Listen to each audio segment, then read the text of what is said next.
Puji Tuhan, haleluya. Salam sejahtera bagi keluarga besar GPDI El Shaddai. Rise up, bangkit, bergerak, berdampak. Hari ini kita bersyukur kembali kita bisa mengikuti renungan 79. Kita akan membaca di dalam Mazmur pasal yang ke-59. Itu ada 18 ayat, tapi saya akan membaca Mazmur 59 ayat 10 dan 11. Demikian bunyi firman Tuhan. Ya kekuatanku, aku mau berpegang padamu, sebab Allah adalah kota bentengku. Allahku dengan kasih setianya akan menyongsong aku. Allah akan membuat aku memandang rendah seteru-seteruku. Puji nama Tuhan, saya beri tema firman Tuhan, sikap hati yang benar. Sikap hati yang benar. Di dalam Mazmur 59 ayat 10 dan 11 ini berisi tentang ungkapan kepercayaan Daud kepada Allah sebagai kekuatan dan perlindungannya. Dia menaruh kekuatan dan perlindungannya kepada Allah. Daud memohon agar Allah menunjukkan kuasanya atas musuhnya dengan cara yang tidak menyebabkan umatnya melupakan Allah.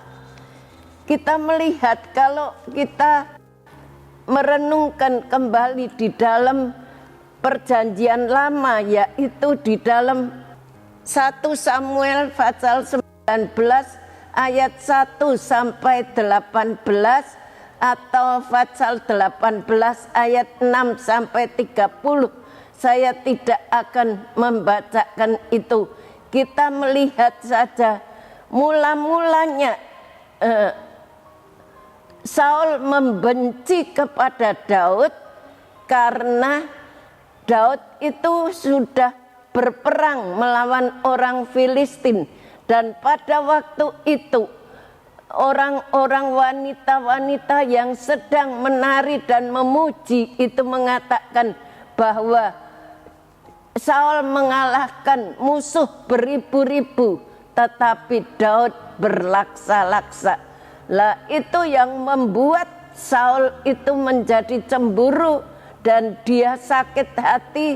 Dia takut kalau jabatannya nanti diambil alih oleh Daud. Itu sebabnya timbul kecurigaan di dalam hati daripada Saul.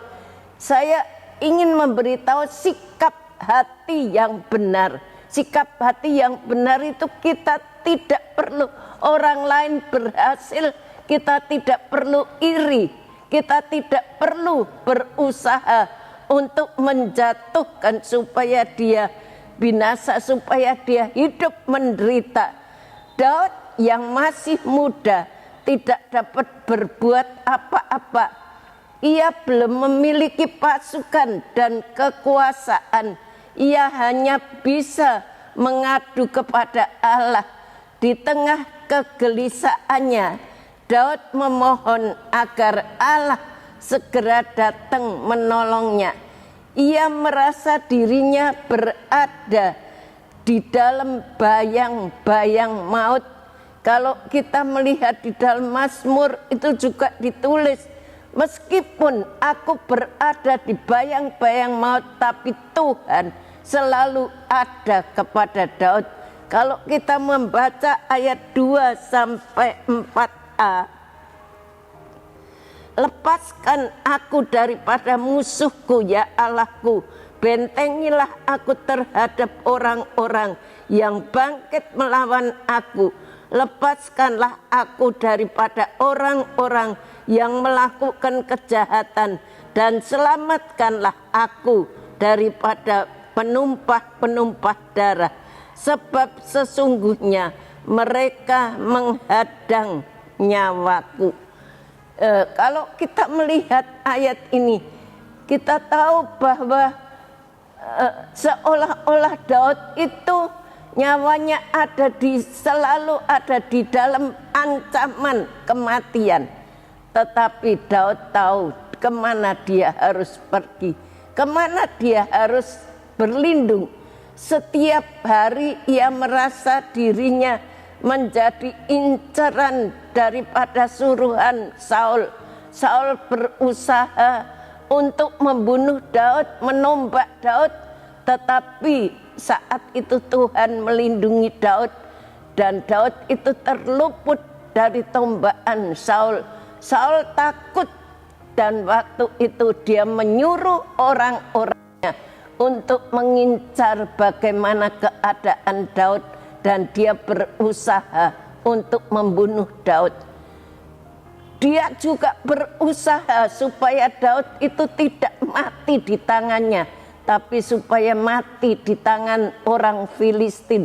Itu sebabnya dia memberikan putrinya untuk Daud dengan satu tujuan.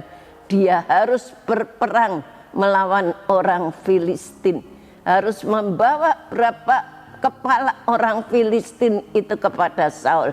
Tapi kita tahu walaupun Daud selalu dihadapkan dengan ancaman karena ketidaktulusan hati daripada Saul, Tuhan itu tetap melindungi Daud. Tuhan tetap menjagai Daud. Setiap hari dia merasa dirinya menjadi inceran orang suruhan Saul. Kemana saja dirinya pergi, para musuhnya selalu mengintainya. Kalau kita melihat di dalam ayat 7 atau ayat 15 dan 16 saja. Pada waktu senja mereka datang kembali. Mereka melonglong seperti anjing dan mengelilingi kota. Mereka menggembara mencari makan. Apabila mereka tidak kenyang, maka mereka mengaum. Kita melihat seolah-olah Daud itu selalu ada di dalam incaran daripada Raja Saul. Dan kita tahu karena Daud itu masih terlalu muda, dia belum mempunyai pasukan, dia tidak mempunyai apa-apa. Sandaran Daud itu hanya kepada Tuhan. Meskipun dia berada di ancaman, di ambang kematian, tapi Tuhan tidak pernah tinggalkan Daud. Kemana saja dirinya pergi, para musuhnya selalu mengintai. Dan itu sebabnya Daud menaikkan permohonan, karena jika bukan Allah yang memihak kepadanya, siapa lagi yang akan membela dan melindunginya? Firman Tuhan mengatakan, kalau Allah di pihak kita, siapa yang dapat melawan kita? Tidak ada. Kita tahu bahwa kalau Allah selalu ada di dalam pihak kita, dalam keadaan bahaya, masalah, tantangan, persoalan yang berat sekalipun, Allah selalu ada dan Dia akan menolong kita. Kelihatannya Allah itu gemeng. Sikap Allah membuat Daud bertanya-tanya, apakah Allah tidak mendengar seruan minta tolong, atau Allah tidur? Itu pasti ada. Seringkali kalau kita dihadapkan dengan masalah, kita berdoa, kadang-kadang belum ada jawaban. Lalu kita sering bertanya, apakah Tuhan itu tidak ada? Apakah Tuhan itu tidur? Demikian juga dengan Daud. Sikap Allah membuat Daud bertanya-tanya, apakah Allah tidak mendengar seruan minta tolong, atau Allah itu tertidur? Hal ini tampaknya dari ungkapan Daud, lihatlah dan bangunlah. Artinya Daud ingin Allah menjadi saksi bahwa dirinya tidak bersalah dan sekaligus minta Allah menegakkan keadilan baginya. Kalau kita melihat dalam ayat 4b sampai 6, ayat 4b sampai 6. Padahal aku tidak melakukan pelanggaran, aku tidak berdosa ya Tuhan, aku tidak bersalah, merekalah yang lari dan bersiap-siap. Marilah mendapatkan aku dan lihatlah, Engkau Tuhan Allah semesta alam adalah Allah Israel. Bangunlah untuk menghukum segala bangsa.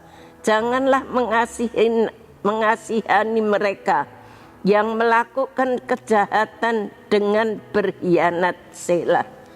Nah, kita melihat di dalam ayat ini, begitu Daud merasa seolah-olah Tuhan itu jauh, padahal tidak. Meskipun permohonannya belum dijawab, Daud tidak undur, dia tidak kehilangan iman. Dia menanggapi bergemingnya Allah secara positif. Dia yakin bahwa Allah itu hidup, Allah itu ada. Dan dia tahu secara positif Allah pasti akan menolong. Dengan tulus hati dan tugas ia mendeklarasikan keyakinannya kepada Allah. Apapun yang terjadi, yakni Allah akan membuat para musuhnya bertekuk lutut di hadapannya. Kita nanti bisa membaca dalam ayat 9 dan 10. Saat doa permohonan kita belum dijawab, Bapak Ibu Saudara sekalian, bukan berarti Allah diam, bukan berarti Allah tidak mendengar. Ia sedang menguji kedalaman hati, kedalaman iman kita. Apakah kita masih setia untuk memujinya dengan tulus hati? Apakah kita masih setia dalam mengiring kepadanya? Apakah kita masih setia berdoa kepadanya? Seringkali seperti doa itu tidak didengar, tetapi Allah ingin kita untuk lebih dalam lagi berdoa kepada Allah dengan sungguh-sungguh. Allah itu tempat perlindungan kita.